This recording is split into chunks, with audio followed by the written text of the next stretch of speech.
And I think we're live. Hey guys, welcome All right. to it's Retro Geek Out. Um, Today I have a couple of awesome toy tubers, which we're gonna hang out with. You guys in the live chat can hang out with us too. And if you're watching this a little bit later, just sit back and relax, grab a drink, and enjoy the toy talk. Yeah, I don't get to edit this stuff out. We're gonna mess up, unfortunately. To my left, I got Toy Connections. How are you doing today, buddy? Doing absolutely awesome. Just excited to be on here, excited to talk toys with these fine gentlemen and all the people in the live chat as well. So, what up, everybody, all around the world? Oh yeah, because I mean you're from Vancouver. Right down below we got Absolutely. Shellback Toy Rewind out of San Diego. How are you feeling today? Doing great. I've been waiting to be on here for a long time and excited to get this going. Super happy to be here. Awesome. And then in the other corner we got Speeky Geeky's Mr. Geeky. Howdy, How are howdy. you doing today, man? I'm doing really well. Doing really well. I can't think of a better way to be spending my Sunday than with you amazing folks here and in the chat as well. I appreciate being here. This should be a blast.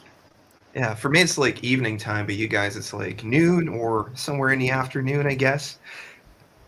Close enough. I think all over Close the enough. yeah. It's We're all over in the place. different time zones, I think. Yeah, I think Shellback and I might be in the same time zone. I got a sister who lives about 2 hours from where he's at. So, I think we're in the same time zone just before lunchtime. So, Yep. Yeah. Awesome. Okay. Awesome. Awesome. So, I guess like if you're on my channel, you probably know what I do. I talk about toys, but these guys talk about toys too. So maybe Speaky Geeky, tell me a little bit about yourself and about your channel, what people can expect when they head out over there.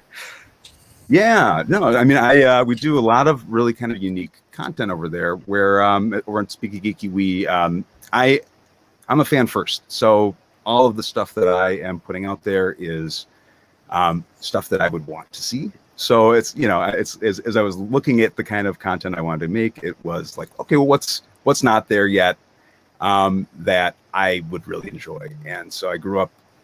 We used to work in a lot of comic shops, and I try and capture that feel and tone of some of the conversations you might be having and engaging with in the comic shop or in the toy aisle. And it's deep dives from all our favorite vintage lines and modern lines, which a lot of them happen to coincide these days. But it's like Turtles and Masters of the Universe and Silverhawks and Gargoyles and all those fun stuff, and a lot of unique kind of things there too. I just did one recently where it was like a geeky meditation where it is. Yeah, I saw that pop up. Yeah. I saw you do like a really deep dive on like characters that they hadn't put out in the NECA line yet. That must have been a lot of work as well. It's a lot. I mean, there's each one of these is takes me quite a bit to make, but it's a blast putting them together. It means a lot to me, and it means a lot to like be able to give a little added value onto things where others can enjoy it or learn a little bit about. I take it for granted that I know as much about certain things that I do because I never thought that I did. And I had, it's like I have conversations with friends, and they're like, I start bringing up Tempestra as an example, and they're like, "Who the heck is Tempestra?" And it's like, "Oh, all right, well, we're making later season, way later season." most people probably only saw it up till like '93 or something like that, the cartoon, and she's like definitely in the way later lines. Yeah, another turtle freak we got over here. Not meaning anything by that, but Shellback, what's your channel about, buddy? Just the usual. Just the original toy line, basically. I started, kind of collecting about a year and a half ago after having an amazing childhood with these toys, and having a son of my own. I started, buying stuff like that for him, and then I was like, well, let me, start recollecting these things that I love so much. But basically, the channel is just kind of collecting the toys and seeing what is, if yours is complete, and just kind of like a visual guide. making sure that you have all the pieces and stuff like that, and anything interesting that I find interesting to other people. Obviously, just stuff that like I didn't know, then I would make a video about it and stuff like that. But mostly turtle stuff. So just sharing as you're learning about collecting it.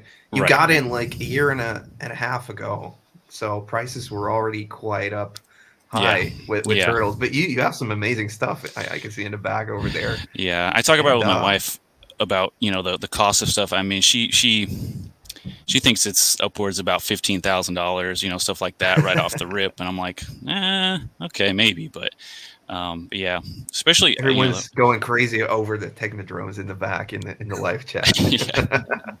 yeah. Check out his room tour. It's pretty epic. And I was just watching that before we jumped on. Yeah, I was just as you were watching saying, that like the Is Yours Complete series. That's pretty nice. Just showing visually like I have this figure. Am I missing something or not? So Right. that's a really cool move on creating a series like that. Well, I noticed when I started kind of collecting, there wasn't like a concrete like, okay, this, so I was like, well, and I noticed that the most basic videos kind of got the most views, because obviously new collectors and stuff like that are looking for the basic videos. So I started kind of just going from there, and then I noticed that they were kind of taking off, so I was like, well, let me go ahead and continue that. So but it's been pretty decent. Okay, awesome. And then right back up, we got Toy Kennections. Ken, let us know what your channel is about. I see you got loads of different figures in the back there. So so are I'll you just turtle freak or down here. Give you guys a better view. So I wouldn't classify myself as a turtle freak on the same level as some of you guys out there with your like amazing turtle content. I did grow up with the original toy line. I got some NECA stuff up here. I'm in the middle of working on a video to kind of feature the NECA villains in my collection and how well I think that NECA has captured the look of the vintage cartoon, albeit with some disclaimers saying don't pose these guys too much. They're not the most durable figures, as you guys know with NECA. But as for my channel itself, I was actually, I have three big passions that kind of override the others, and it's Transformers, G.I. Joe, and wrestling. And I just wanted to create a channel that would express my interest of those. And at the time, I had just gotten WWE Network, which was just about less than a year ago. And I really wanted to do a lot of wrestling stuff. So I did a Bret Hart video, and some people liked it. Then I did a Transformer video, and then all my Transformer friends came flocking to me saying, we want more of that, right? Then I did some G.I. Joe type stuff, and my friends were like, let's do more of that. And I'm like, okay, I guess let's do it. And I used to go live on Facebook to do a lot of like box openings just in my Canadian Toy Gallery Facebook group. And shout out to my fellow friends and admins over there. I know some of them are in the live chat right now. So then I was like, you know what? I'd like to get an outlet that's a little more permanent where people can just search it and find it. And at the same time, I'm willing to structure my videos in a certain way where I can kind of express things. And actually, that's a bit of a role that you played, Ed, because I was trying to look at like what format kind of works rather than just turning the camera on and going, I got this new widget here. Let's talk about that. I started looking at videos that had a kind of a structure to it. Like, here's an intro to kind of set the mood. And you either do an intro song or like an intro stinger with your logo. Then you ramp up into the core part of the discussion, throw as much of it in there to drum up interest. Then have a little outro to kind of tell everyone, hey, what's your favorite? So-and-so, put it in the comments, please subscribe. And then leave them wanting for next time. So there were a few channels that did that. I'm going to forget if I try to name them all, but Ed was one of those, right? And then through that, I've kind of discovered the other channels of the other two gentlemen here with Shellback and Speeky Geeky, and just thinking, oh, we got some turtle love in the room. So that's why, that's my story up and down. Awesome, man. Definitely. Jeff, thank you so much, man. Not needed, but yeah, if that's what you want, I'll put it to good use. Get some beer for Maddie, some turtles for myself. Yeah, I mean, everybody's going crazy about that display. Yeah. Awesome, man. It's a lot of technodromes. I mean, that's pretty awesome background there. I mean, it's cool to have them complete and stuff like that, but the one that really, this one right here, is the one that I actually had as a kid, which, as you can see, is slightly yellow, slightly used and abused. So that one right there, is the best one in my collection. Okay. Great. That's how you know it was loved and played with, right? Absolutely. Got the wear and tear. It's amazing. Okay. So what I want to try and do now is go into like what's old, what's new. Maybe you guys picked up a vintage figure, maybe picked up a newer figure, and let's just kind of like go around the table and show some stuff. Maybe I'll head into this first. Actually trying to obtain a custom right now because like it went live right away at 8 when I was doing the video today, but doesn't matter. This is more important. And one of the newer things I picked up is the Muckman and Joe Eyeball from Super 7 Ultimates. I don't know if any of you guys are into the Ultimates line. It's my favorite line right now. Oh, wow. It's so amazing. Like if you see, like I had the figure as a kid, and now seeing like all these little details coming to life. The sidekick, it's pretty epic. Yeah, Speeky Geeky, what did you pick up this week? Is there anything you could show or you could talk about, or something on the way, something you have pre-ordered? Sure. Well, first off, I do want to say that Muckman is awesome. I have it too. I haven't unboxed it. I'm like waiting for the exact right moment because I just want to I've been wanting like a Joe Eyeball that I can move around too. Like, ever since I was a kid, I wanted that with the little figures.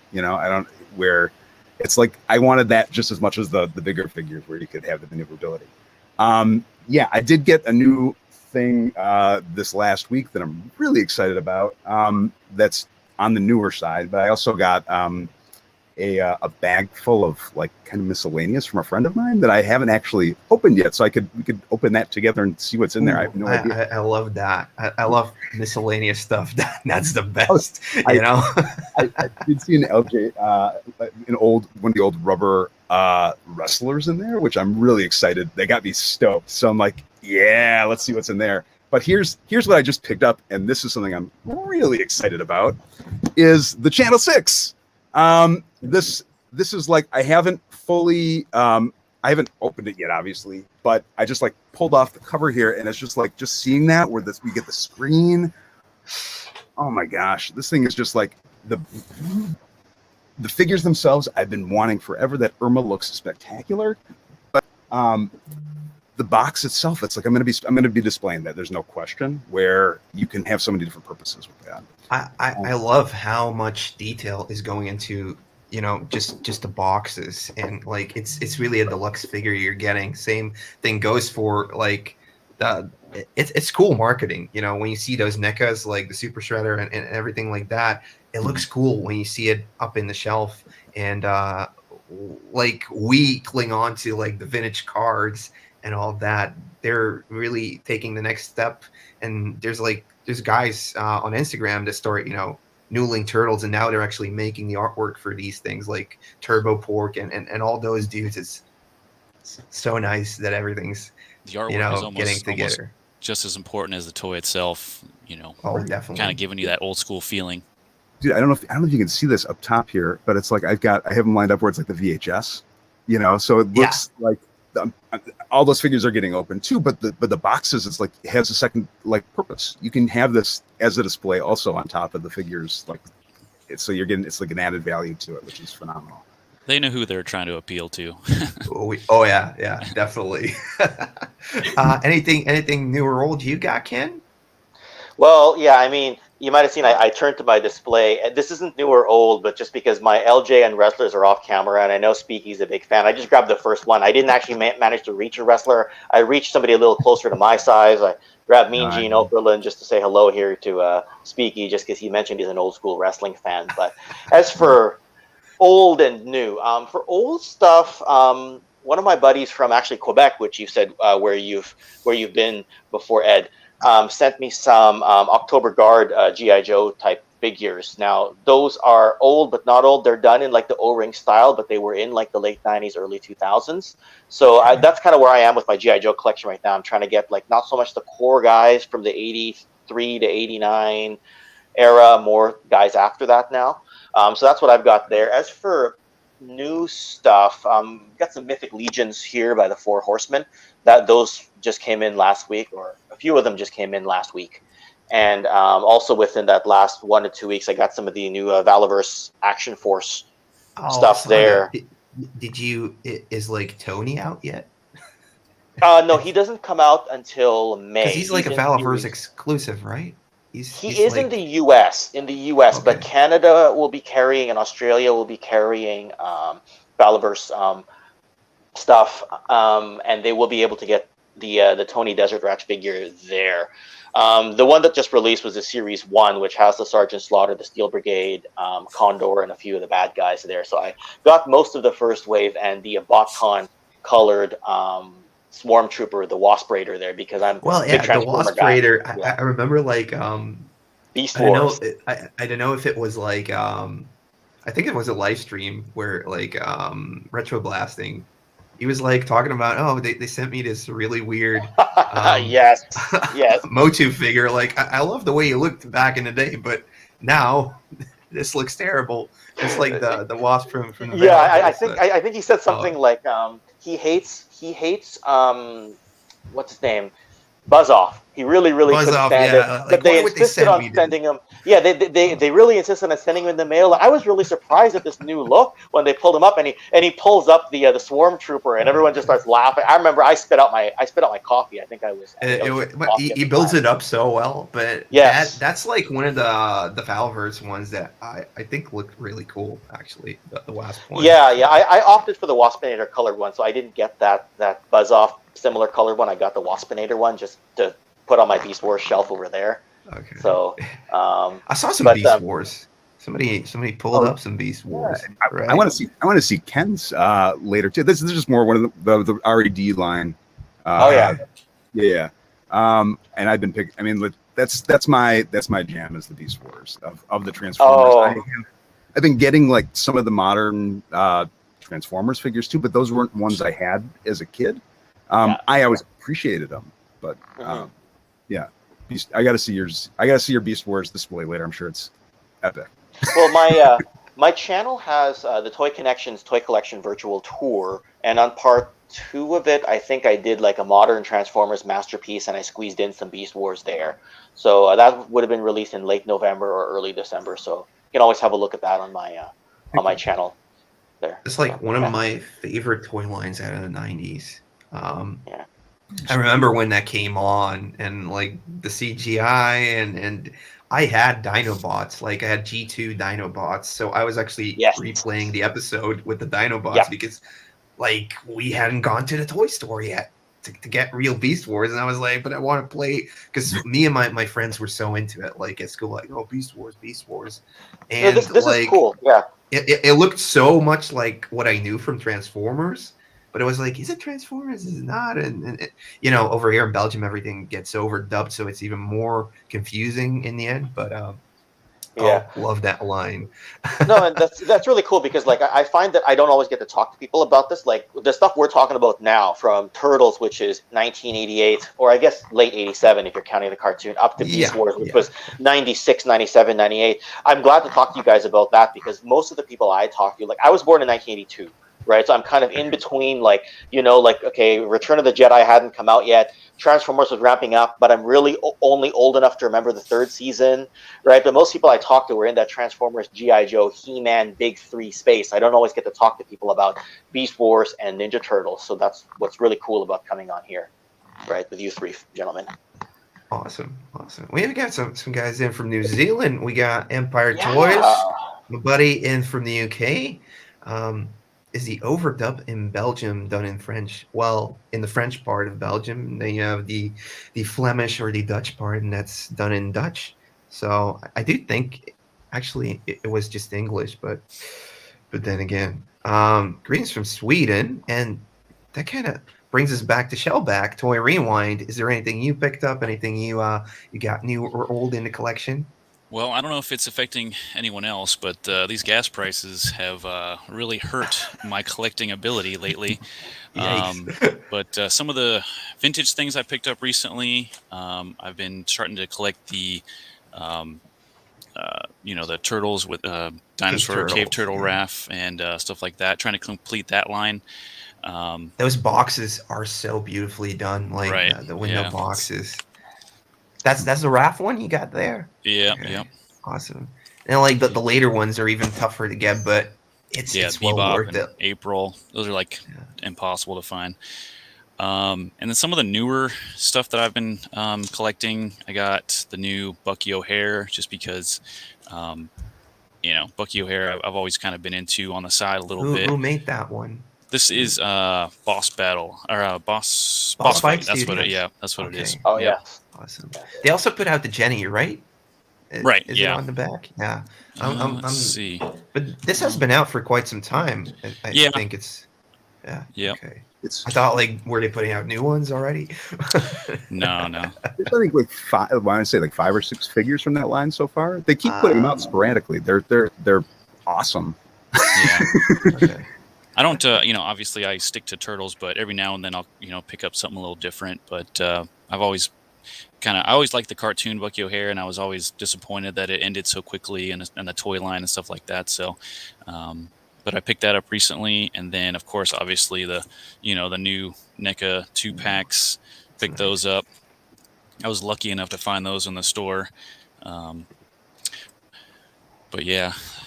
Those are my and then obviously So gas prices are going insane everywhere. Is that what Yes. I'm hearing? Yes. Even in Canada. Oh Yeah. man, What? it's especially out here in California. It's almost $4.50, almost $5. It's getting ridiculous. Yeah, and like when you have 6 or is it 5 Technodromes, how much diesel do those take? So I saw that quite a question. bit. I thought that was a funny one. It takes a retro mutagen ooze. That's what. Yeah. That's the gasoline it takes. I was gonna reply there, but I figured Ed might pull it up. Yeah, no, awesome. Talking about Sweden, I actually just scored the custom I was gunning for. Custom Stolf is a customizer from Sweden, and he just did like a reimagining out of the sketch from the Indiana Jones turtles that were originally going to come out in the 90s. So I got one. That's great. I can't show it, but I got something old that I picked up. I've been doing like some episodes on superpowers, and this is Dark Side or Dark Sight. I don't know. Maybe Geeky. You know how to pronounce this, right? Well, I think dark. It was pronounced. And Superpower is a cartoon. It was pronounced Dark Side. I think, right? I've heard it pronounced different ways. I always say Dark Side, but it's spelled like Dark Seed. Yeah, Dark Seed. Yeah, it's spelled weird. So it always confuses me when I do like a video on it. It's like, how am I supposed to pronounce this? And then sometimes like the cartoon will be different from the commercial. So it won't even be like the same pronunciation. But the cool thing about this one is like it's slightly bigger than all the other superpower ones. He has the action, but he also has like that metal head trick thingy where you put something translucent on top, so it feels like his eyes are glowing. So it's got the Omega Beam. That metalhead feature. Yeah, Metalhead has the same thing. So yeah. That's awesome. I thought that was cool. I never see like superpowers around here. Anyways, I think they did well, or they were really like produced a lot for Belgium. You got the Metalhead. I got both of them here, but I'm trying to get it where the light hits it so you can see the. Oh, okay. Is that the Super 7? Is that the Super 7? Yeah, I was gonna say I don't think the Super 7 one has that feature. Oh, it does. It's got multiple heads for the Super 7. Oh, right. So one, it took me like 10 minutes to figure out. I'm like, why won't this one light up? And I'm like, oh, I got to change the head. But yeah, no, I got and here's the vintage one here too. But yeah, no, I'm really impressed with how this one turned out. It's so detailed. That Well, Super 7 Ultimates line is just amazing. I don't keep packaging usually, right? When I got Splinter, right?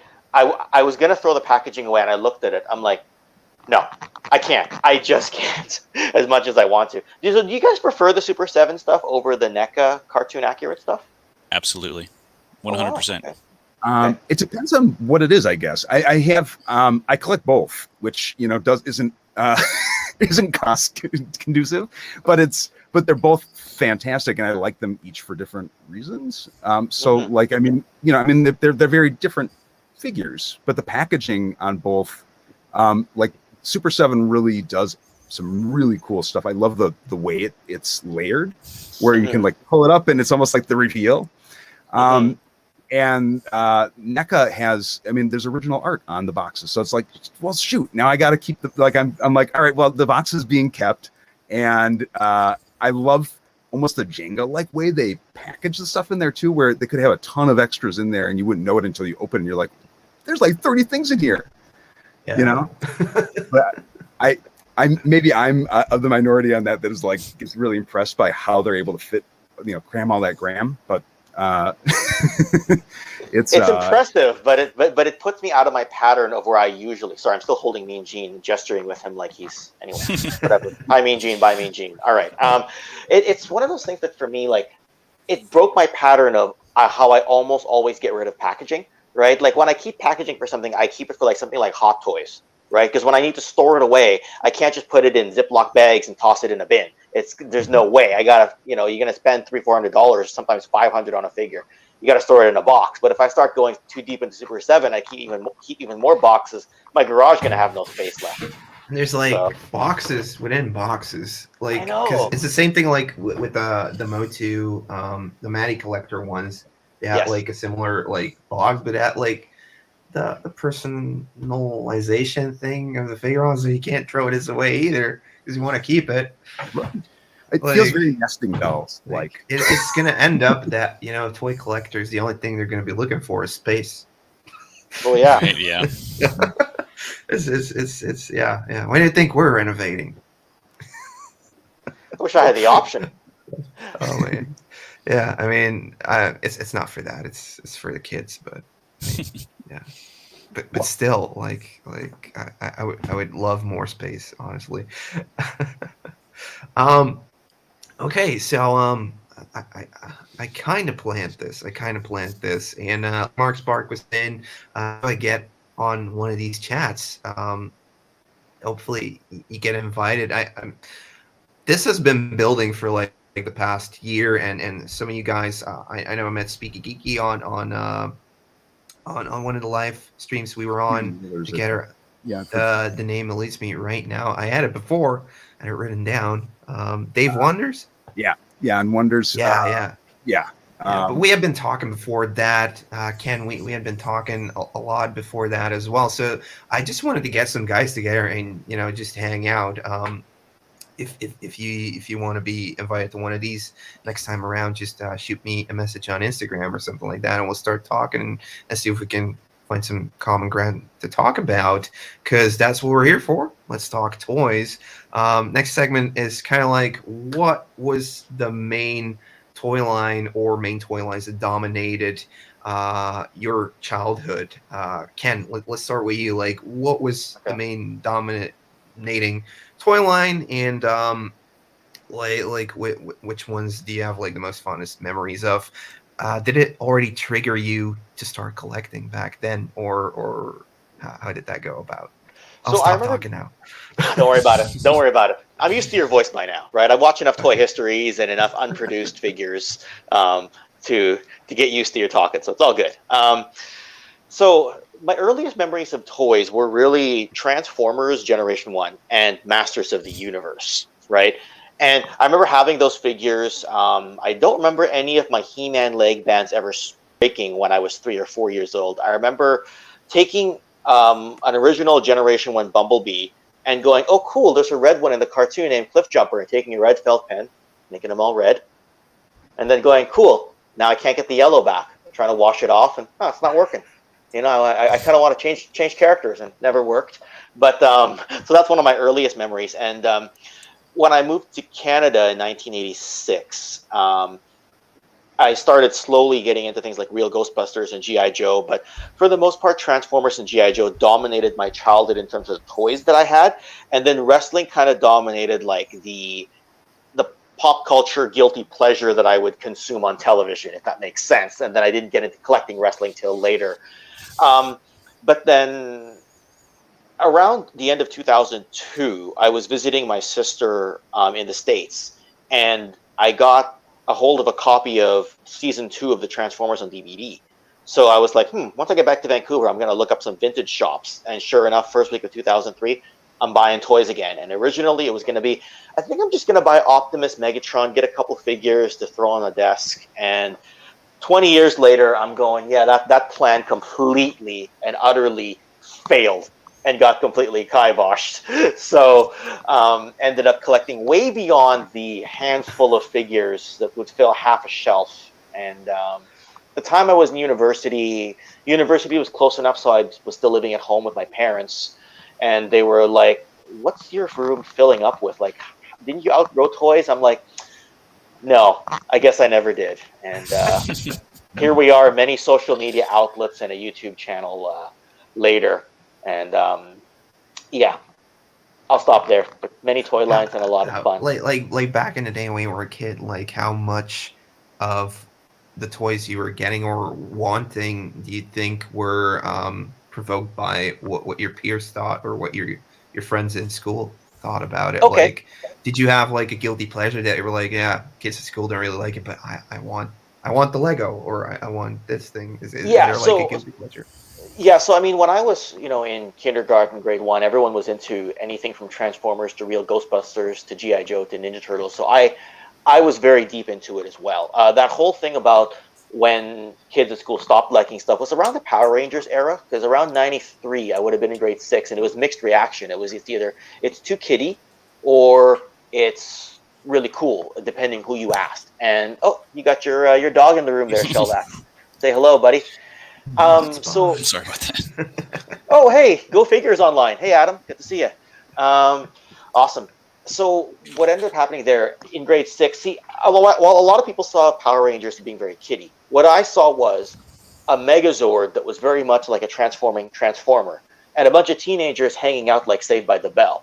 I don't know why it felt like I was the only person who saw it that way. So I continued to collect a few Megazords as a teenager, and it started to be like, what'd you get for Christmas? Of course, I don't know about you guys, but in 1994, I asked for the White Tiger Zord. But I didn't tell my friends at school that I asked for the White Tiger Zord. I was like, yeah, I asked for that really cool sports jersey with the captain's name on the back, which I happened to get that as well for Christmas. So I was like, okay, I'm only going to tell them about that gift, right? And lo and behold, a lot of the Power Rangers actors and actresses are reachable via Instagram. So that part of my childhood really paid off. I guess that's a long way of answering your question, but you guys are all nodding, so I know you guys can all agree with and feel the passion / guilty pleasure that I go through every fiber of my being every second of the day.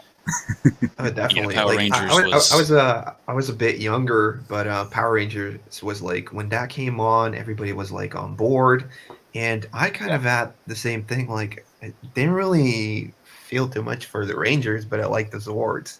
And now that I've actually found a couple of the monsters that were in the 5-inch figure line, I actually like those because they seem like they're compatible with like the Turtles, and they have some really cool designs. They're like the monsters. So yeah, I kind of felt the same. Like it was kind of like, indeed, as you were saying, Saved by the Bell meets the Zords. But Shellback, you wanted to pick in. I stopped you. Sorry. Yeah, I was just saying. Yeah, Power Rangers was definitely not one that I was bragging about playing with on the playground. But yeah, I definitely was watching it, playing with them, and stuff like that. So. Okay. How about you? What was the toy line that dominated your life as a kid? I mean, you already know TMNT. I was born in '85, so I kind of caught the tail end of the '80s awesome toy wave, Motu, GI Joe, and stuff like that. I did have those toys, but they were kind of like sort of hand-me-downs from my cousins and stuff like that. But TMNT, basically kind of ruled my whole childhood. I did have quite a few. I did collect the X-Men, I think it was the Uncanny series, and then I had the Batman, The Batcave and animated stuff like that. series. Yeah. Yep, I had all that stuff. So, but for the most part, yeah, TMNT, obviously. Yeah, I used to have like just a tub of TMNT, and there would be like a Batman in there, Toxic Crusaders, Bucky O'Hare, but Right, they'd yeah. all come and visit the Turtles. So Yep, crossovers. crossovers. How did you said like a year and a half you started collecting them? What was the trigger for collecting Turtles again, or starting to become like an adult collector? Well, yeah, I always wanted to start recollecting them, but like I said, I was in the Navy, so it kind of kept me pretty busy, deployments, um, stuff like that. And then all of a sudden, I was on this app called OfferUp, and I saw somebody selling like the sewer system and a couple items, and I was like, "Dang, you know what? I remember that. Let me go ahead and." So I scooped those up, and then it's kind of started from there. And then obviously, I had my son, and then I kind of started buying all the retro toys for him, and kind of took off from there. So Mode 2, real Ghostbusters, TMNT, just buying it for him, buying it for me.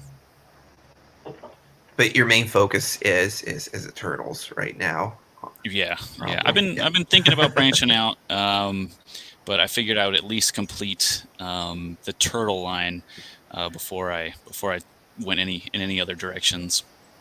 Have you looked into like the Toy Biz X-Men stuff that you played with back in the day as well, or is that something that's not really on the radar right now? The X-Men stuff, I have a few from my father was going through the garage, and he found some of my Turtle stuff, some X-Men stuff, some of my old stuff. So I do have a few of the ones that I had as a kid, but as far as recollecting those ones, I haven't really started those yet. I figured I would get to that eventually, but not yet. Okay. All right. Speaky Geeky, what about you?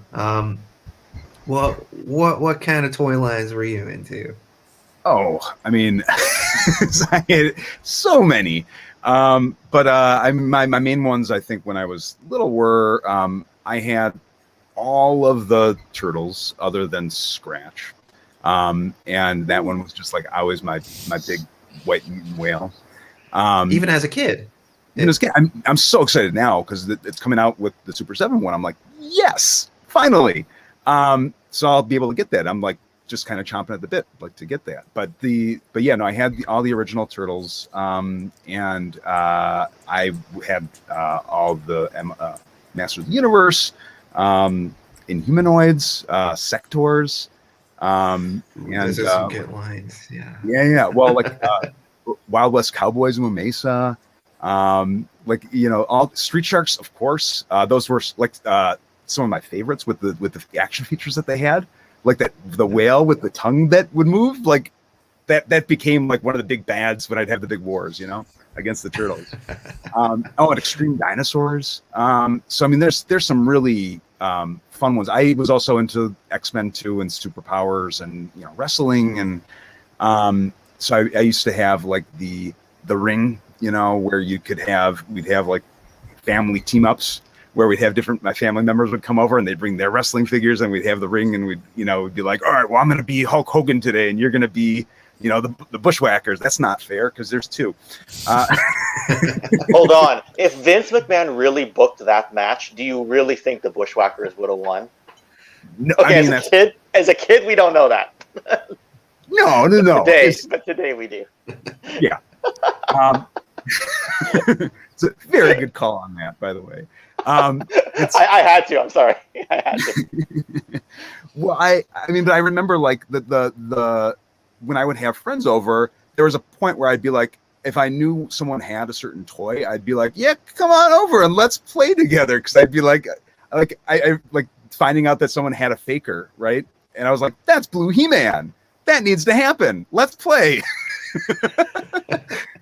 But yeah, no, I mean, and then never really stopped. As an adult, I've just kind of kept collecting. And so what Ken was saying too, I very much understand that idea of like, trying to explain that to people. Like okay, so as an example, when I tried to pick this up, my wife was like, "Hey, do you want me to go and see if I can find it for you?" And I was like, because of the cost of it, I was like, "No, it's cool. I'll go get that one myself."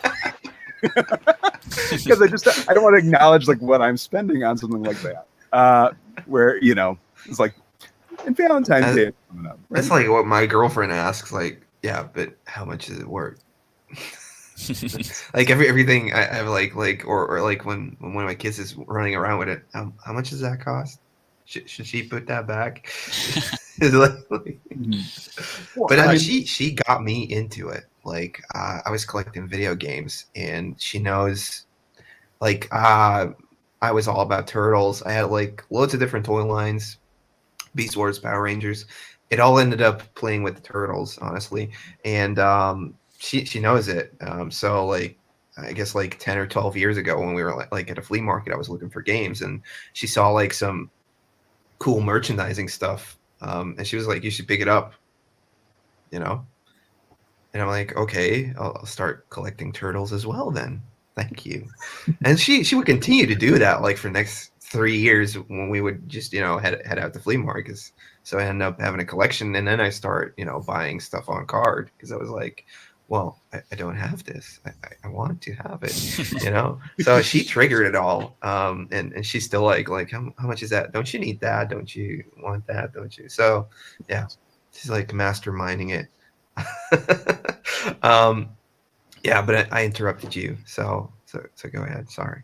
No. I mean, that's to tell me that story. That's absolutely worth interrupting for. That's showing dedication. That's the one saving grace on this is I think my wife also loves Irma, so that's okay. It's like we both have that bond over the idea that like yeah, Irma's one of my favorites too. So I'll go for it. But splurge. But yeah, no, I mean, there's as an adult, the figure just kept getting better. So I mean, it's like the fun thing is that I think when we were growing up as kids, it was like we were collecting these things, but as adults, the people who are growing up with these things are now making these things. And so it's like a whole nother level of like, that's why I think there's so much attention to the Easter eggs and the detail of the boxes and all that, is that they know what we want because they want it too, and that's like, first of all, so meta on this, but also such a great time to be a collector, and that like you have these really deep dive pieces to this that we just never had before.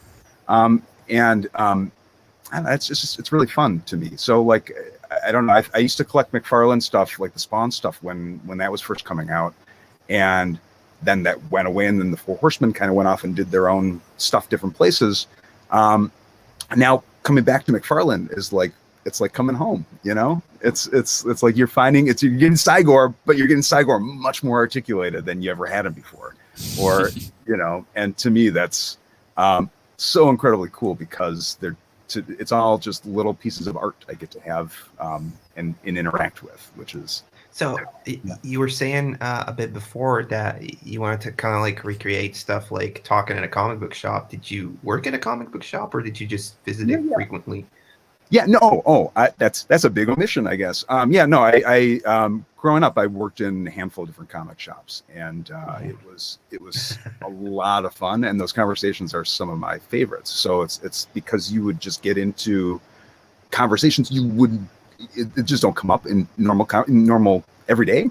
Was it like comic book men? Was it like comic book men? I guess, yeah. I mean, it's like you'd have stuff that's just everyone wants the answers to that's in this world, right? Like, who would win in a fight? Superman or Hulk, right? And it's like, And we got that crossover in 1996. And we did with Amalgam. Yeah, exactly. And it's now it's kind of like, here's a medium where we can ask those questions and answer those questions in a way that's like we could draw it out and expand on it, and it's like fun. It's a fun exercise for me to be able to kind of like play with that. And you know, it's like, here's characters I always wanted to see in this line. Let's show you how it could look, you know? And that's really neat, you know? How is it like, you know, being super into that stuff, being like working at it? Is it like putting a bear next to the honeypot? Like, did you have trouble restraining yourself from, you know, every cool thing that came in? Like, oh, I kind of want to get into that. I kind of want to get into that. Is that like? It's really hard because there's so many things, especially now. There's so many great lines that are, you know, and especially like they're coming out with more Street Sharks, right? I have to get those now, right? I have to, you know, and they're going to be. I think as we progress forward, when we're getting like here, I just got this the new Mad Balls, right? I had those when I was a kid too, and like first of all, this is huge. I don't know if you guys have seen this, but it's like enormous, right? Did you also pre-order this like 2 years ago? I got this when it went up to Big Bad. Okay. So this was like it came up on Big Bad Toy Store, and then once that came there, I figured it would be to me eventually. But I think these went up on like through the premium DNA much earlier than that. I just was I ordered through that. I still haven't gotten like any tracking, any information about it. Same thing goes for like Mr. Dan Plastic. We ordered it at the same time.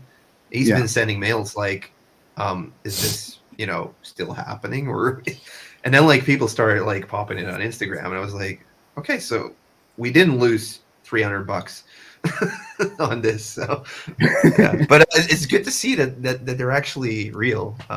We were like in awe because there was like this weird thing, like one of the premium DNA warehouses was like up for sale, and there was like this picture on Instagram, and we were like, holy crap, like that's not reassuring.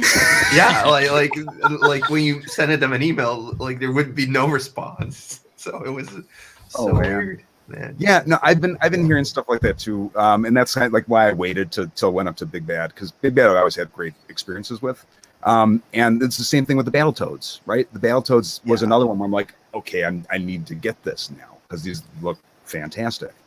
But I did you get the Barnyard Commandos as well, or? I have one of them up. One or two of them, I think. I liked Barnyard Commandos when I was growing up, so that was. They also remade those, so. Yeah, well, and did you see? There's one that came. There was another line that looked very similar to Barnyard Commandos that was like 9 to 5 Warriors. Okay. It was a Kickstarter that wasn't fully funded, but it was great, and I was really rooting for it. And I feel like that's one because it was with like the same style as Barnyard Commandos and same style as Food Fighters. But with like office supply characters, which was really a unique kind of look. Like there's one guy who was a giant eraser, but he looked it was the same sculptor who did the Barnyard Commandos. I saw the new Barnyard Commandos. I saw that Earthworm Jim is coming too. That's another one where it's like, Earthworm Jim, indeed. Yeah. Yeah, Mark Spark was talking about the pumpkin wrapper you had. Oh. Yeah. Are you into the Lightning Collection?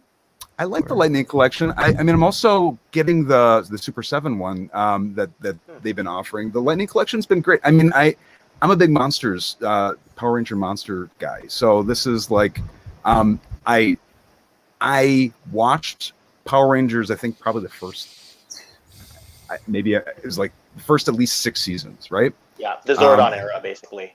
Right. Yeah, the Zordon era. I think some of Zeo. Maybe that was also Zordon.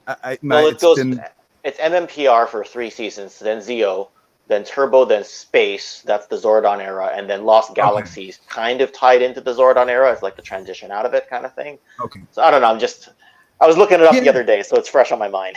Right. Well, by the time that there was the live action Turtles Power Rangers crossover, I was not watching Power Rangers anymore, and when I saw the crossover, I was like, wait, why they look so different? This is like I don't know these characters anymore. You know, that was Power Rangers in Space, which actually is probably the best season of Power Rangers ever. I heard that was the one that really saved the franchise, and that they were actually going to cancel, and then it was so well received they kept going, and here we are 25 years after that season almost now. So yeah, that's definitely the you're going to go back to watch. one was not the good move for Turtles though. Well, for Turtles, no. God, no. That one, no. But Power Rangers did well with was this awful. in Space. Well, so here's the thing with Next Mutation is that the show itself was, you know, admittedly very campy, but some of the characters that were in there I could see being done really well elsewhere. So like there were some really fun ones that were introduced, like Silver and DeMilo, I think could be done really well, like if it were done in the IDW series as an example, right? I could see that happening, and I could see it but like it's a weird thing because isn't that like what drove Peter Laird and Kevin Eastman apart from each other as well? Because like if there was going to be a fifth turtle, like it should have been Kirby, like based on Jack Kirby. And that's as being like the great Renaissance guy. But yeah, like he even put out like a statement on the website and like that was a falling out piece, I think. I don't know if it was the entirety, but I know that there was. I think Laird wasn't a fan of how that came to be. But again, it was more. You know, NECA has been such a great addition to the IDW series that I think that it's like if it was handled a little bit differently, I think it could be done, you know, in a really fun way that people would respond well to. That's not Next Mutation related. That's okay. We're here to talk all things toys, right? Yeah. Well, but like Dragon Lord 2 was fun from there. If you know, I could see that the cool toy version of him. You know, sorry, I didn't mean to interrupt him. Oh, no, definitely. No, we're good. Yeah. Let's get into the next segment. Let's talk tubes. Let's talk about you know, being a toy collector on YouTube. This guy was asking about another Canadian collector. It's obviously Laura Legends you're looking for. That's like who I was thinking when I saw that. Awesome channel as well. Love her toy hunts. Like it's has Toys R Us not been coming back in the USA as well? It's just in Canada. It's stuck around. It is coming back. I think it's going to be coming into Macy's stores, just as sort of a side thing. Not a full-blown big store or big box store, but yeah, it is going to be coming back. Thank God. Yeah, I mean, I went to a couple. I only went to one in Canada though, and I know we had in Europe some of it, or I'm remembering it like it was in America and in Canada that I was back then. But I loved going there. It was the best. 80s and 90s kids. That was the dream. Going there was, you know. I got like one of the first times I went to Canada for the summer. I used to spent the summer with my aunt there. And the first time I did, what do you know is on TV, the Next Mutation. So we head out to the toy store and my aunt's like, yeah, I haven't seen you for like 7 years. How about we get you some turtles? And she bought like the whole line, or like at least it looked like the whole line that was on shelves. But you know, just seeing like, ooh, there's turtles on shelves over here. There were even, you know, some of the Mutaforce turtles still on there, but we got the Next Mutation ones. It was still cool, like a really cool experience. Yeah, I don't know where I was going with the story, honestly. I forgot. Well, you were jumping into Let's Talk Tubes. Let's Talk Tubes. So, indeed, this was like Toys R Us because, like Laura Legends, she does like Toys R Us hunts, and those are pretty cool to see them stocked like that, like kind of like how I remembered it, as you were saying, like 90s kid, you know, being it. Shellback, what got you on YouTube? What got you to create a channel? You know, just collecting the stuff originally, and then I was thinking, obviously I was looking up other collectors and their room tours and stuff like that, and thinking to myself like, hey, I got some cool stuff. I can show that stuff off too. So, and then thinking back You then, definitely do have some awesome stuff, and you're like interested in not just the figures. Like you'll go into the magazines and dig out all that stuff. So like it's amazing um the screen time that other stuff also gets. So sorry. right. No, I was just saying, collecting, is just, I figured why not show, everyone in, what I got. And then back then thinking, hey, this YouTube stuff, it looks kind of easy, all you got to do is film it, put it up there, people will watch it, and then realizing that it's not that easy. But, trying to get the views and content, and I'm not very good at the voice stuff, so I kind of do voiceovers and stuff like that. But I think it's fine. Like Fine, I was yeah, watching some fine. of the is yours complete? Yeah, like there's nothing wrong about your voice. I think Oh. just everybody hates their own voice, Yeah. honestly. Probably. Yeah. What about you, Ken? How did you start YouTube?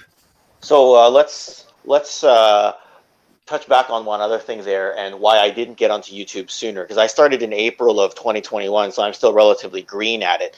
It's because I absolutely, positively despise the sound of the voice you're hearing right now.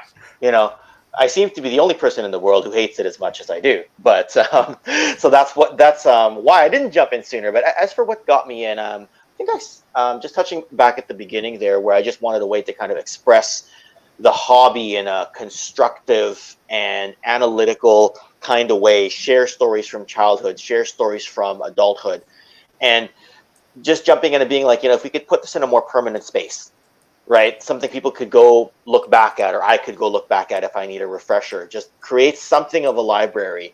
And that's kind of where it started. And, as Shellback was saying, it can be a little tricky to get views, because a week ago, I put together what I thought was one of my best videos ever, a Batman best of graphic novels list. It's sitting at about 50 views. And then there's a video I almost didn't produce, where I compared the Masterpiece Grimlock to the Studio 86 Grimlock. I was doing it just for the sake of getting a Transformer video out. And until I released my Toy Traders tour of the G.I. Joe section, that Grimlock video was my highest performing video. It got it's up around 8,000 views or something, which is quite a lot for a channel my size, right? Under 1,000 subs, right? And it was a while before another video pushed past that. So again, it was just a way to really express myself. But then I find the one thing you really shouldn't do, even though I find myself thinking about it all the time, is chasing analytics, right? When's the next sub? What's the next video to do well? Why is this video underperforming, right? I think overall, if you stick it out over time, right? Unless you're a prodigy on YouTube and you come up with this great idea called unproduced toy lines, and then you start getting 55,000 subscribers and innovating something. That was pure luck. That was pure luck. And I think that's what you were saying to me, is that it was that you just produced something you really liked, and then you did it again, and next thing you know, it took off, right? I noticed the analytic thing. And I was just, making 2 videos a week, trying out stuff. And the toy history video was actually like 8 unproduced toys I would love to have. And I ended up calling it Toy History for some strange reason. And it was like one of the best performing things. So I decided, okay, if this might become a thing, I have to do one each week, put it out at the same time. And that's what I did for 8 weeks straight. And that showed me like, okay, this is how you can, work the algorithm a little bit. The video before that did really well was one of the Behind the Collectors I did. And right when it was like exploding, that video, I was actually in the USA with Narc and Greco. And I was like, oh, like, guys, we have to set up another Behind the Collector, like, over in Belgium. Like, when I come home, like, we have to go and film, because it needs to be out, like, within, because you need to catch the wave of the tags and the keywords and everything. And like the next one did pretty okay, but then like the couple ones after were kind of disappointing view wise. Although we did have a ton of fun, and in the end, like if you're gonna make videos, you should always just have fun. And just because a video maybe doesn't perform well or as you expected in the first week or two, I've had videos that suddenly, like a year later, went from 2,000 views to 40,000. So Wow. it's like the second spark in the toy history algorithm chasing thing was the Teenage Mutant Ninja Turtles food video that I put out. It didn't even reach 10K in the first month, but then all of a sudden in January it started like getting like 400 views each hour, and so I was like, okay, I'll do a toy history, I'll pop some turtles in there, and that will trigger it again, and that's when like the second big wave started for me. And then always when I reach that point where there's like 100,000 views for a video like within a week, I'm like, I have too much stress, I can't handle this, and there's too much comments, and that's when like my work comes in, and I just can never keep myself to the schedule. So that's kind of like the thing that always knocks me I was going to off say that algorithm. That's really impressive that you were able to get one out like every week here. Like I see how much work goes into each one of those, where that's got to be like taking you the full week to just really get that out in the first place. Like, yeah, I was gonna say, don't downplay, your videos. I mean, there's a lot of effort, a lot of detail, a lot of research that goes into your videos. There's a reason why they take off, because any toy collector knows, the information, the detail, it really, it really hits home. Yeah, I mean, it's something within my capabilities of the technicality of editing a video. I try to pop in there what I would want to see when somebody's talking about it. Not always possible with the unproduced stuff, because you can't like get the right pictures or show the right stuff, and it was also like during the COVID thing. But yeah, one of the like key things I can give you is like if you have a video that took off like within a week, like say like it exploded compared to your channel's subscriber count or regular viewership, try to just recreate that a week later, put it out at the same time, and see what happens. Do it at least 4 weeks in a row, because the second week will be a little bit lower, and then the third week will be amazing. There's like videos on it on the algorithm even, so it's a weird thing. And then you have like surprise videos that pop up there, like, oh, I put zero effort into this, and somehow more people than should have watched it. It's always the ones that you don't expect to do that great all of a sudden take off. You're like, wait, what? And the ones that you put all this effort into. The amazing interview with David Asharsky, and it's sitting at like 1 or 2K. It should be like up. Yeah, I thought that was going to be one of my premiere videos, and hasn't really taken off exactly. I mean, granted, it was my first interview, not the greatest, but it was still pretty cool. Yeah. So I got a question for you guys before we move on. Do you guys ever have worries about if you need to put some content to talk over and you pull an image off of Google? Do you ever have a worry someone's going to say, "That's my photo, and I'm going to copyright strike you, and you didn't give me credit"? Like, does that ever cross your guys' mind for Google images? Because I know we all pull from there, right? Maybe but me, my channel's too small.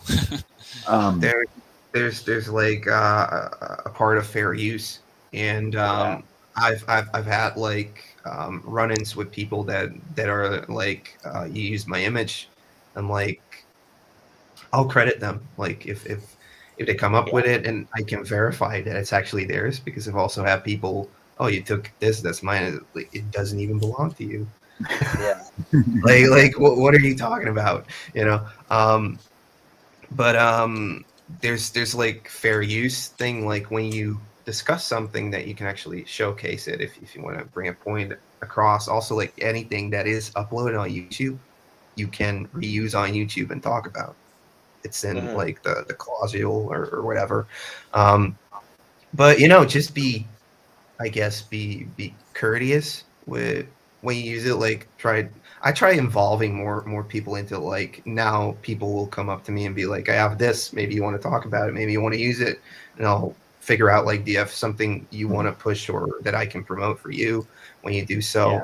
Like in the last video, like Street Sharks collection on YouTube, he had like this awesome prototype, and Bryce Newblower on Instagram, he has another prototype by Street Sharks, but he has awesome dioramas that he makes. So I was like, I'll promote that. I'll showcase this, and in return for like really cool pictures or video of the actual prototypes that I'm talking about, which is what I want to see when I talk about something like that. You get like that reaction. We didn't really go into how you got into YouTube yet, Speeky. Oh yeah. Funny. I mean, I got in for a very different reason than what I ended up doing. And it was like my son, this was the beginning of the pandemic, and my son always wanted me reading stories to him, and he liked when I would do voices. So my channel originally started out, that's why I was like the Speeky Geeky part, which is that I would do vintage read-alongs and do the voices for them. And those ended up being things that people really liked, but I wanted to kind of branch out and do things that I really wanted to see too. So it was like, it was more for him to be able to watch these anytime he wanted, versus having me read it to him every day, every hour. Not that they weren't great stories; they're wonderful. It's like classic Sesame and classic, a lot of the old retro stories.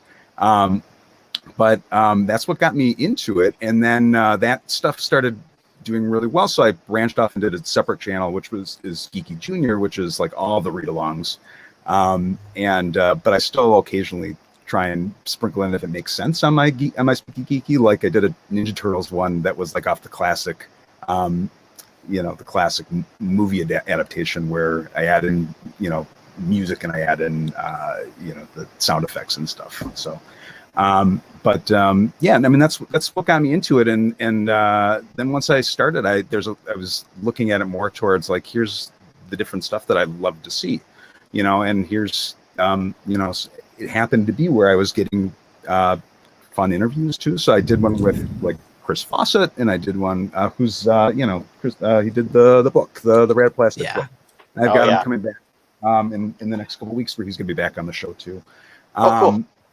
And like different comic creators and different different toy creators. It's just like it's what, going to Ken's question before, I think, about the images. I do a lot of I bring in people to do art for the videos. So like a lot of the stuff that I'm showing on like the thumbnails and some of the interior is created for the show, for the channel. So like if any of the pictures, most of the pictures that are on the thumbnails for the turtle stuff is all like I hired someone to create those. And one I'm very excited for actually coming up is ties into Kirby. I was going back to what Ed was saying earlier. And this is various characters we want to see, as this is like will be one of the next ones. And you remind me, I'll have to, for your eyes only. you'll get a sneak peek, but I'm very excited for that one. So I mean, this is it's been a fun journey here so far, and like this coming year here, I've got a lot more that I'm looking to try and expand into in terms of like different possibilities to be able to kind of tap in. So like some parody songs and such. That's gonna be great. So next I want to kind of talk about like what's your process in how you start a video. Like, do you create a structure? How do you edit? How what type of work goes into creating a video for you? Let's start with Ken, perhaps. Yeah. So until I started discovering channels like Ed's or others, it was literally like turn the camera on, start talking, turn the camera off. right? Then I realized that the process really is like, you want to be able to, and a lot of the YouTubers out there like Nick Nimmin or Annie Dubé or channel makers, the YouTube advice people will say like, you need to grab people with a bit of a hook, right? So sometimes if you do a good intro, a bit of a backstory, right? Ramp it up, cut to some credits, then get to the meat of it. That's the process, the formula that I found has given me at least a core audience. Like I see some people in the chat here, like Soundwave NL, Roy and Adam from Go Figure, and a few of you guys there. These are the guys who comment on my videos, right? And I find that they like that structure. And if you build that core audience and you service them first, that greater audience will grow later. Now, obviously, I'm saying that like an expert. I'm not. I'm sitting at 900 subs right now, by no means a big channel or even a mid-sized channel. I'm still small. But I found that in the early going, in this first 9-10 months, that's what I've really found has made me kind of proud of myself, to the point that, okay, I reach people who are like-minded, right? I made them happy, and they're people like me. So I've pleased myself, but I've also made them aware of what I'm up to, and keeping them wanting more. And it is hard to do the once a week or twice a week thing. Like I've been uploading at about once a week, and I tend to batch record. Like I'll record several in advance, and then so that right now, like I have enough to release for the next few weeks, but I'll only put the upcoming ones, say, on my Patreon, right? So that those guys will get it a few days early. But at least then, if I get stuck or I can't produce something the next week because work got really busy or family was really demanding, or my hockey team did really well and I started watching them on TV all week. Sorry, yeah, Speeky knows where I'm going with this, but they haven't been. So instead, I'm just on YouTube instead. Then at least I'll have something to upload. But the thing that always bugs me is when I produce a video and I realize I don't want to release it, 6 months later, I still haven't released it, and my process has changed. And I'm like, I don't want to go back and edit it. I'll just release it and hope for the best, and it ends up doing okay. And it's like Shellback was saying, it's the videos you don't expect to do well, that do well. Like my first video to get over 5,000 subs, I wished, views, was the one where I was like, I got to get a Transformer video out. Let me just test the waters. And I was testing the waters. That's the video that I was least proud of, but then did the best for a while, right? Right. And when I look back on it, and people say there's a lot of great information in there, I'm like, yeah, I know, but I was practicing, right? So for me, like the editing, like getting the frame ratio, that 16:9 frame ratio, or the right lighting. And you were the one who was saying to me that, it works best to get some indirect lighting as opposed to direct lighting. And I was on a podcast once, and I got the ring light, and it was blaring in my face for the entire 90 minutes.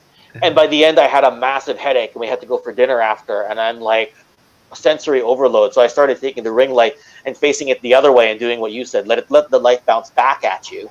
You'll still get the lighting without over glaring yourself. So I know I went a little off topic there, but that's what. No, definitely. I know that for me it's a learning experience. It's a learning curve. Like every time I try to better myself, I think like the YouTube thing, it's the thing that right now I'm doing the most stuff for the first time with. Like every creating the thumbnails, creating the videos, doing like how do I structure this, how it's constant. I definitely get like I still have some videos I recorded in October that I'm like putting out to keep that thing on track, but I already edited back then, so the editing style doesn't really connect with the 2022 style I have now. It's always kind of strange like that. But like for Ken, for your videos, like is that something that you write down, or is it just like spoken from the heart when you do the video, or do you write down a structure when you want to do like the Diaclone Optimus Prime video? Is that like searched out and already written?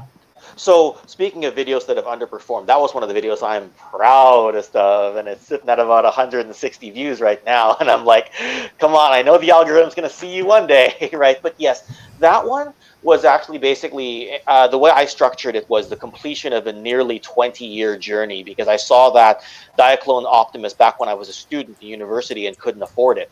And then when I finally got it at the end of 2021, I wanted to capture that journey. And what ended up happening there was I scripted the entire thing because I really wanted people to see the joy and capture that joy of I got my white whale. Like Speeky was talking about Scratch the Cat. My white whale has always been Diaclone Battle Convoy or Diaclone Optimus Prime because of what it represents in the genesis of what Transformers would become, how this simple non-sentient robot would become voiced by Peter Cullen and epitomized by a lot of people.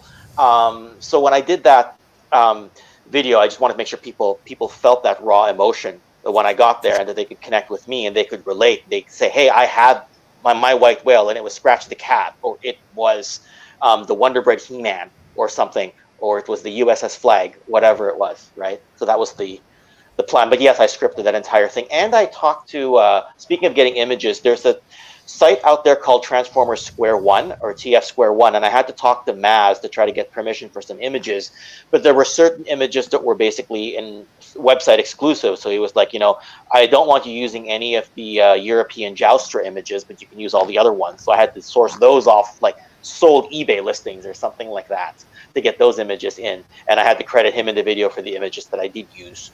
But for all the information Maz gave us over the years, I was more than happy to follow his directive on that part of the video. Oh yeah. I mean, I've done stuff like that a ton of times. Like 3D Joe's, he's been really kind to me. Like, yeah, just be sure to credit me on screen whenever you use. Oh, Carson, because they have like the spinning stuff. That's yes. So darn cool. I mean, there's like a lot of Carson money is going amazing, into that. right? Yeah. He's got a Kickstarter going on. You're talking about Carson from 3D Joe's, right? I'm not sure if it's Carson, but 3D it's the Joe's guy that replied to me through the Facebook. So through 3D yeah. 3D Joe's, right? Yeah, so 3D Joe. Yeah, they've got a Kickstarter going right now with an Art of G.I. Joe omnibus. I just backed it last weekend. It's they worked really hard on that. So yeah. Okay. Cool. Awesome, man. What about you, Shellback? What kind of preparation goes into it? Do you work with like B-roll? Do you how do you prepare for a video? Yeah, it all starts with the hunt. As far as like the toys, I go to estate sales, swap meets, toy stores. That we got one close by. It's called TC Rockets. Just filming pretty much every step of the way, and then going back and obviously editing it and trying to make the best, most interesting video that I can. Hopefully with some good content.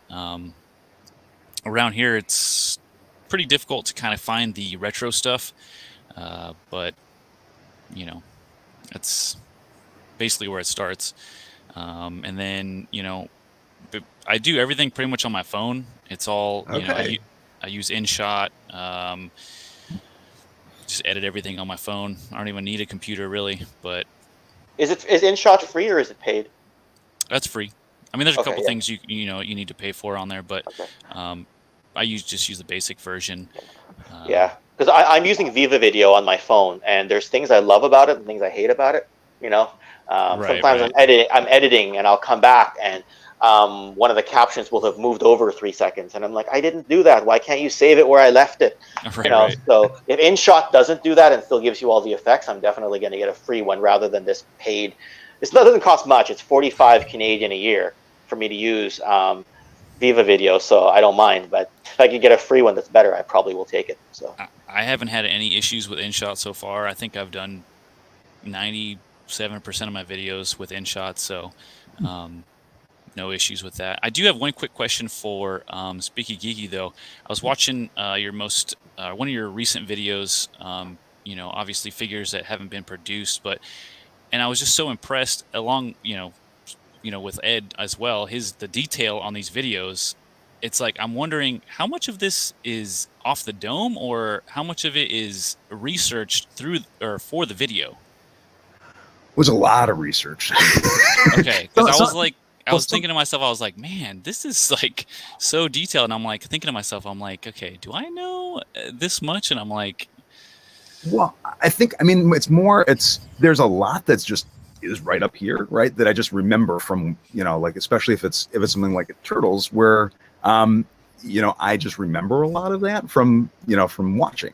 But a lot of the background stuff is more like I like to try and create a, it's just as you guys all do this too, where it's like an educational tool also, where it's like you're providing content, but you're also, telling, interested in it. Like folks who maybe don't know, that maybe it's their first tertiary glance at something like this. They're interested, but they don't know everything. And it's like, you want to give it an approachable way that's like, this is a fun fact, right? Here's some new things you've now learned that can give you other elements to like latch on to this, to the series and give you more of an appreciation for it. And so, yeah, so there's different like factoids and there's different background that I like to try and research to make sure that it's as cohesive as it can be. But yeah, that's there's plenty that's up here too. That's just like, very surprising to me that I still remember it because I don't remember yesterday. Right. I was a little embarrassed. I was like, man, dude, this guy just knows so much. Well, you have to do research though. But the thing is, I find what holds me up is when you need research from somebody else, like they're telling a story. Like I'm working on something right now where it's relying on someone else's discovery of a vintage figure a lot of people know about, but they're really busy at work and I can't get a response right now, but I don't begrudge them. But I'm like, I kind of want to release the video. Right? That's the hardest one right now. So anyway. Oh yeah, I mean, like the research that goes into it and all of the unnecessary research. Like you'll be hunting like down a lead, like is this where it's gonna go? And then you need to like connect it to at least two confirmation Sources, points. yeah. Is this correct? Because I've had stuff that, probably wasn't correct or that I've looked up and like IMDb'd, but it would be like the Belgian IMDb. Yeah. So like the dates of when like a movie was released, I was like, oh, it was released then, right? Oh no, IMDb says this. Okay, it's that, and then it would be like Belgium released day, and I'd be like, stupid, because like 40 people are gonna be commenting. Hey, they're gonna say in the comments, released, like and I'm like, well, you are correct because I mean mainly Americans watch it, but I'm not correct for Belgium. It was correct for Belgium, yes, indeed. Yeah. So on that same note, there, guys, when I did my history of LJN, WWF Superstars, the final series that was done by Grand Toys, I said in my video that it was only released in Canada, and I searched some sources that said that, and one of the comments later on was, no, I saw it here in another country, so it wasn't only in Canada. And I'm sitting there, I'm like, I swear everyone said it was only in Canada, and I didn't want to reply, but it was kind of like, I'm pretty sure that like if overstock after the fact occurred, that could have been shipped overseas, but I can't confirm that, so I didn't want to say anything about it, right? But it's one of those things that you can research all you want, but someone's still going to correct you if there's proof of something. But I didn't want to say like, okay, well, what year did you see them? Because in '89, I'm almost sure they were only in Canada. If you saw them in 1990 in another country, it's entirely possible that they just shipped overstock, right? Yeah. So yeah, some of it, it's like a guess, like a shot in the dark. But I guess the main thing you try to do is show what do you learn, and maybe some people will challenge it, and then you can go into a discussion about it. But that's I guess the best thing about it. Talking to the community. How about you, Speeky? Like, how is your process for creating these videos? Yeah, I mean, at first I'll say like 100% what you just said there in terms of like, as you're doing the research, you also get excited, and and that's how I like to think about it, is like, okay, I just learned this. I feel like other people would probably appreciate this too, because maybe I'm right, maybe I'm not, maybe I nerd out about everything, so it could very well just be like, I'm like, this I just found out this fun fact on Sesame Street. You know, it's like okay. But my process depends on the video, right? So you know, there's some that will take me a lot longer to create. And it's also like going back to the conversation we just had before too, where it's like you don't know necessarily how the response is going to be. But you know, some of those read-alongs, for instance, might take me a day and a half. Or there's some like I did a He-Man parody to the you know, hey ya, or you know, I said hey, you know, or what's going, you know what I'm talking about, the Fabulous Secret Powers. Where it was a modernized version of when the Revelation came out, and that one took me like a day to create, and it got a good response. But it was mainly just looking at the old one and like trying to match up the movement so that it captured well. But you just never know how those are gonna. You never know how those are going to translate. But when it comes to the turtle stuff, there's a lot that I know, so I can add that in, but creating the right shots and creating the right corresponding pieces to it takes a while. So it's like, you know, I try and have it like layered so that there's like what's being said and what's being shown and how like, you know, if there's the right movements to it as well. So it's like what I'm trying to capture with what I'm saying, I try and find the right movement to capture that, if that makes sense. Yeah, because There's also you definitely have a comedic lot timing. of tiny edits in there as well. That takes a long time. Like how many hours is that? Lots.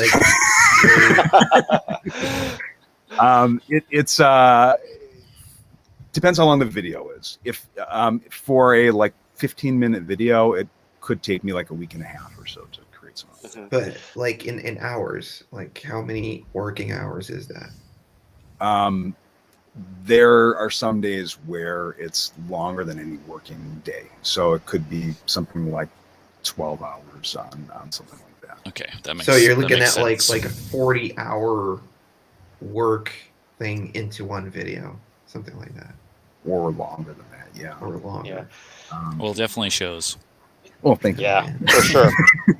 Thank you. Something like gargoyles, which like I know of, but not as in depth as turtles, as an example, might take me longer just to make sure that I'm getting all my research correct. Oh, you're including the research. It's not just the editing.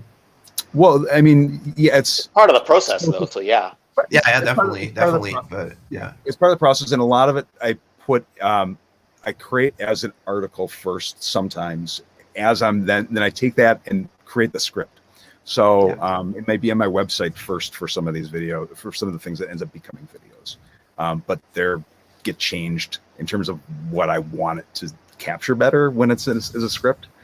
So it's they're different in their own things, but they're similar enough where it's the same kind of thing I'm broaching, if that makes sense. So on that note, the one thing that I find I always struggle with is I find if I'm physically talking on camera and I'm just putting up pop-ups or running a B-roll on the same screen, that can extend the length of the video to get all my thoughts out.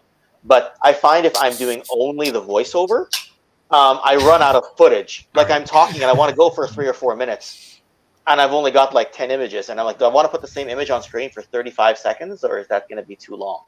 Right? So I struggle with that. But if I have to talk on camera, I like to use a background like this, and then I have to go to a different part of the house, and then the echo might be different, or somebody might be puttering around, and I can't get a good video take. Whereas if I'm talking on B-roll, I take my phone, I go somewhere else to a quiet part of the house, and I talk there, and I talk over the images. But sometimes I just can't find enough images to talk over, so I got to shorten my script. Then I got this really great video, but it's only 6 minutes long, and I had 10 minutes of content. So I sometimes struggle with that, right? It's part of the learning. So, yeah. Yeah, it's always a struggle getting B-roll, getting shots to add in there. I pop, footage of a shark in the ocean just to widen it in the last one. I was like, well, it's about street sharks and monsters that come out of like a Dragonzord come out. I'll just do something aquatic with water. I'll just pop those images in, you know. Mm-hmm. And you got to do that from time to time, just because you're having fun with it too, you know. And it's like that's part of it. It's just it's like you put in stuff that is fun for you, you know. Oh yeah. You know, like whether that's usually how I do it, is like it's an audience of one, and then if other people like it, then they like it.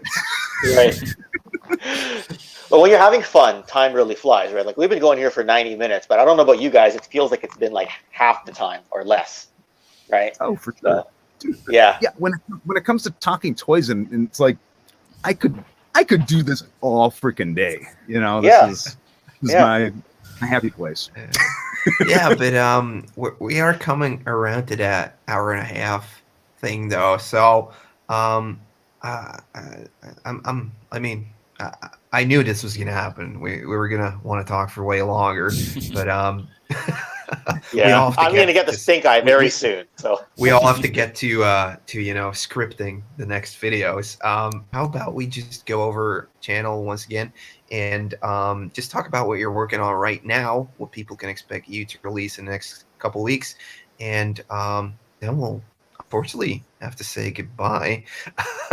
How about you, Shellback? What are you working on, and where can everybody find you on? Obviously on YouTube. The link is down in the description below. But do you have Instagram and stuff like that? Yep, I do have Instagram, Shellback _toy_rewind. Post pictures all the time. As far as upcoming videos, just basically kind of working on some going to some of the local toy shops and just kind of showing what they got. Other than that, you have something coming up next week, or? I'm working on some stuff. Okay, but it's still a secret. It's still right, a secret. right. Yeah, okay. I don't want to. Okay. All right. How about you, Ken? What are you working on?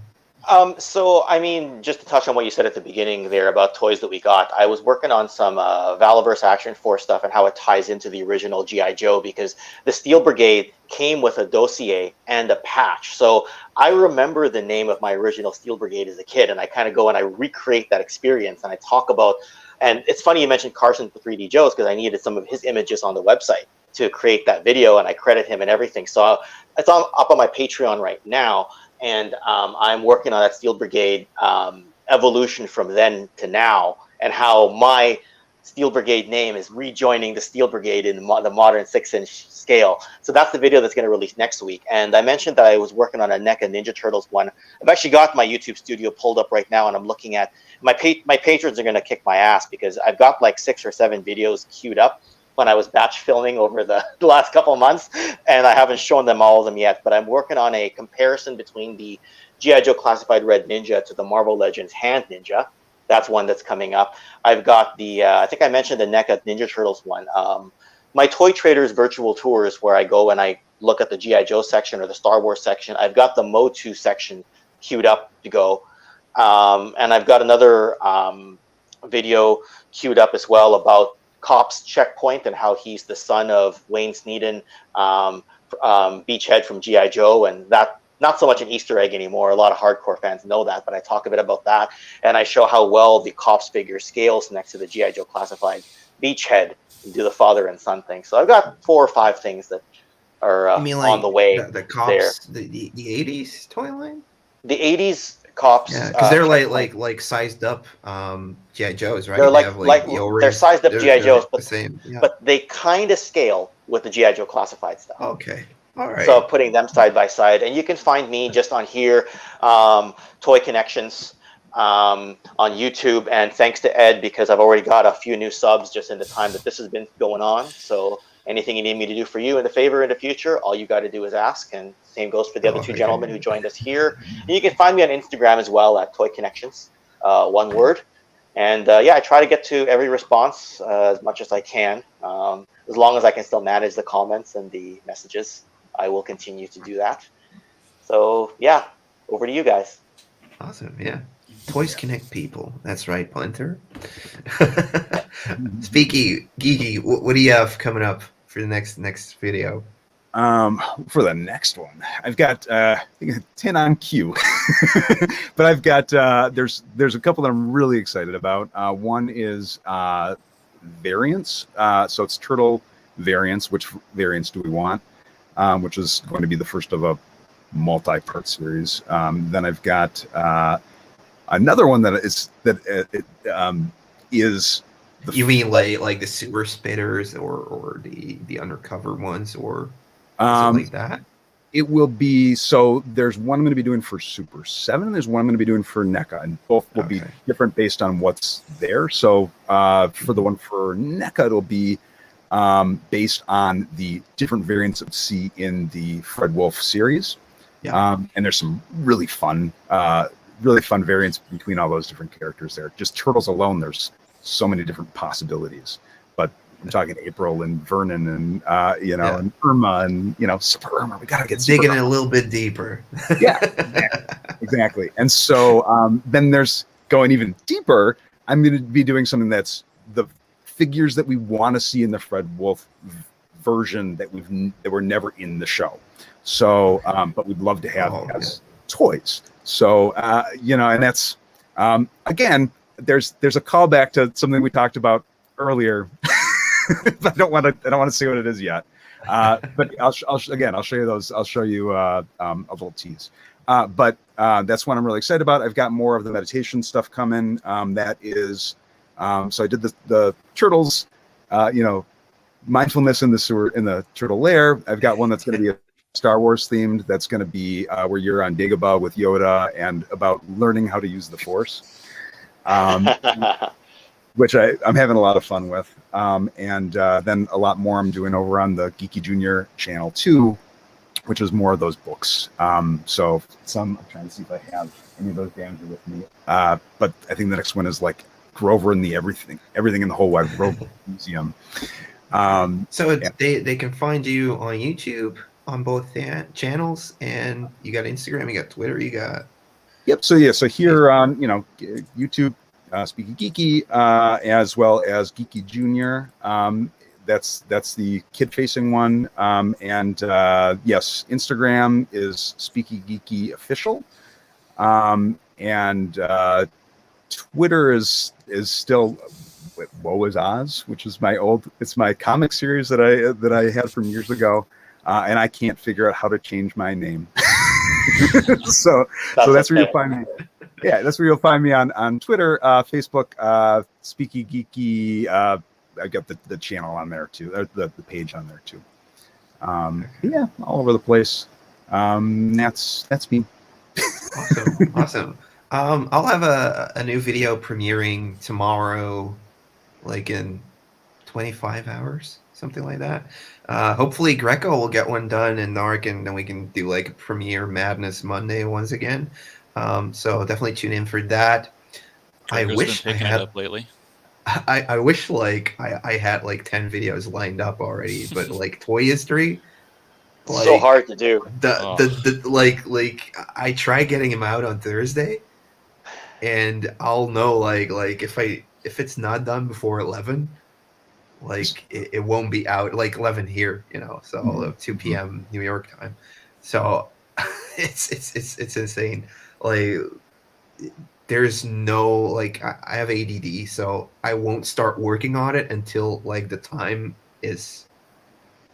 I'll do like research. I'll do like 20 or 30 hours of research, and then like film it in like an hour, and start editing like a maniac. That's my I get that well. That's I mean yeah. Where it's just all over the place. Yeah. So yeah, tomorrow new video, hopefully by the end of this week, a new toy history, and you can find me on everything. You can find me here on YouTube. So yeah, absolutely. Once again, Shellback Toy Rewind, Speeky Geeky, and Toy Kennections, thank you so much for being on the channel for this awesome hangout and talk.